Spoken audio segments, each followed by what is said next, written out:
En este video hablaremos sobre el concepto de variables y de memoria. La posibilidad de poder almacenar datos en memoria es fundamental para la construcción de programas. Esto nos permite guardar, por ejemplo, los resultados intermedios de cálculos para usarlos posteriormente, nos permite guardar información de entrada por parte del usuario, nos permite también guardar información que posteriormente vamos a generar como salida. El uso de memoria se hace principalmente a través de variables, pero antes de ver el concepto de variable vamos a ver una instrucción muy útil que nos permite recibir entradas por parte del usuario. Es la instrucción input, que es análoga a la instrucción print, que nos permite generar salidas. En este caso la función input nos permite recibir entradas por parte del usuario. En esta celda tenemos efectivamente la función input, que recibe un argumento que es un mensaje que se le va a mostrar al usuario, es una cadena de caracteres. Y esta cadena de caracteres se le muestra al usuario junto con un espacio, un cuadro de texto en este ambiente de Colab para que ingrese la entrada correspondiente. Entonces ejecutémoslas y veamos cómo funciona. Entonces, como pueden ver, aparece el mensaje que habíamos utilizado al invocar la función input, ingrese su nombre y vamos a digitar un nombre. Entonces, como pueden ver, aquí aparece el resultado de invocar esta función. Es una cadena de caracteres exactamente con la entrada que le dimos en el cuadro de texto. Esta entrada, si la queremos usar posteriormente, la podemos almacenar en una variable. Entonces, veamos cómo funcionan las variables. Entonces, una variable es básicamente una secuencia de caracteres. Vamos a ver más adelante cuáles son las reglas para definir nombres de variables. Entonces es una secuencia de caracteres. Sin embargo, esta secuencia de caracteres no está entre comillas. Entonces no es una cadena de caracteres, es una secuencia de caracteres que indica el nombre de una variable. En este caso utilizamos como nombre de variable nombre. Y en esta instrucción estamos haciendo lo que se llama una asignación. Entonces la asignación se indica dando el nombre de la variable donde queremos guardar la información, el símbolo igual que indica la operación de asignación y el valor que queremos almacenar. En este caso vamos a almacenar el resultado de llamar la función input para solicitar de nuevo el nombre. Entonces ejecutemos esta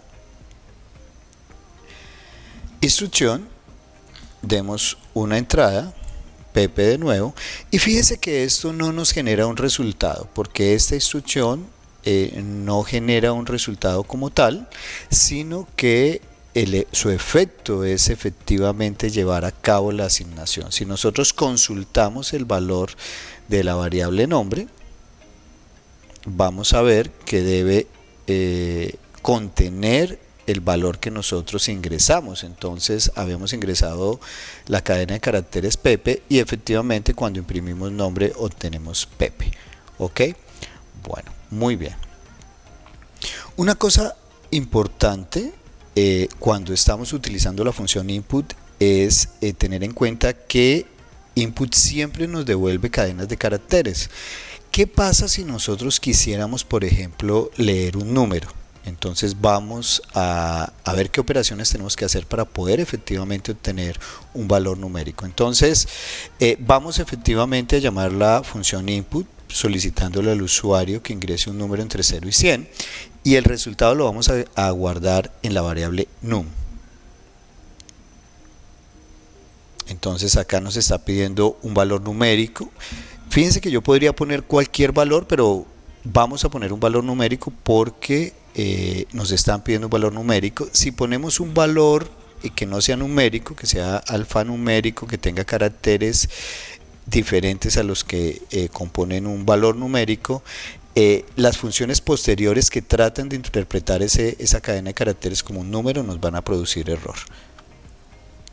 Entonces ingresamos el valor. Si consultamos el valor que hay dentro de la variable num, donde almacenamos la entrada del usuario, vamos a ver que efectivamente está la cadena 1, 2, 3, que fue la que ingresamos. Pero esta es una cadena de caracteres, y eso se indica por el hecho de que está delimitada por comillas. Si queremos utilizarla como un número, debemos convertir su tipo, como lo habíamos visto en un video anterior. Entonces, para poder convertir esta cadena de caracteres en un entero, debemos llamar la función in, que como lo habíamos visto anteriormente, nos convierte su argumento en un valor entero. Entonces, ejecutémosla. Y si imprimimos num, vamos a ver que efectivamente es un número entero. Fíjense que ya no está delimitado por comillas y es un valor que podemos usar. ¿Qué hubiera pasado si en este caso, cuando nos solicitaban la entrada, hubiésemos digitado un valor que no fuera un número? Entonces hasta aquí no hay problema. Simplemente nos almacena lo que digitamos dentro de nuestra cadena de caracteres, ASDF, pero cuando tratamos de convertirlo en un valor numérico, vemos que nos genera un error. Una cosa importante es que las variables pueden ser reasignadas. Entonces, en este caso, nuestra variable tiene el contenido Pepe. En este momento, a la variable nombre, su contenido es Pepe, pero yo puedo reasignarle el valor. Por ejemplo, aquí le voy a reasignar el valor Saúl. Entonces, nombre tiene el valor Saúl. Aquí puedo ejecutar otras instrucciones que son también asignaciones. Y fíjense que cuando consulto el contenido de nombre, el contenido es el valor, el último valor que le asigné, que en ese caso era la cadena de caracteres Saúl. ¿Ok? Bueno, algo muy importante a tener en cuenta es el hecho de que aunque nosotros utilizamos el símbolo de igual para la asignación, esto no se puede interpretar como igualdad matemática. La igualdad matemática implica, por ejemplo, que si A es igual a B, también B debe ser igual a A. Eso se le llama la propiedad simétrica. Pero esto no sucede en Python. Fíjense que acá decimos n, el símbolo de igual y el 17, pero si nosotros tratamos de hacer lo opuesto, 17 igual n, vamos a obtener un error. Y la razón es que efectivamente el símbolo de igual se debe interpretar como un símbolo de una sola vía, donde el elemento que yo tengo a la izquierda debe ser una variable. Fíjense que esto no es una variable, esto es una constante o un literal que me representa el número 17, y el elemento que tengo a la derecha puede ser una expresión arbitraria, una llamada función, un valor constante, etcétera, pero este debe ser una variable, y el error que me está dando aquí es que efectivamente yo no puedo asignar a un literal. Entonces, el consejo es que cuando ustedes encuentren una instrucción como esta, léanla como a n le asignamos el valor 17, no como n igual 17, o a pi, en pi se guarda el valor 3.14, o mensaje tiene el contenido de la cadena de caracteres hola, ¿qué tal todo? ¿Ok? Entonces, esto lo podemos ver de manera gráfica mejor. Nosotros podemos pensar de variables como formas de referirse a contenidos en la memoria. Entonces aquí a la derecha tenemos casillas representándonos el contenido de la memoria, y las variables son formas de referirnos a esos contenidos que se encuentran allí. Bueno, entonces cuando nosotros hacemos una asignación, básicamente lo que estamos haciendo es diciendo que una variable particular está refiriéndose a un contenido particular, ¿ok? O que en el sitio al que está refiriendo la variable estamos guardando un contenido un contenido particular, ¿ok? Las variables, igual que los valores, tienen tipos y el tipo de una variable es el tipo del valor que contienen. Entonces, por ejemplo, acá el tipo de pi es flotante, el tipo de mensaje es una cadena de caracteres, string, y el tipo de n es un valor entero. ¿Ok? Una cosa importante es que las variables, antes de ser utilizadas, no hay necesidad de declararle el tipo de dato, porque de hecho una misma variable puede apuntar o puede contener contenidos de diferentes datos, de diferentes tipos de datos, ¿ok?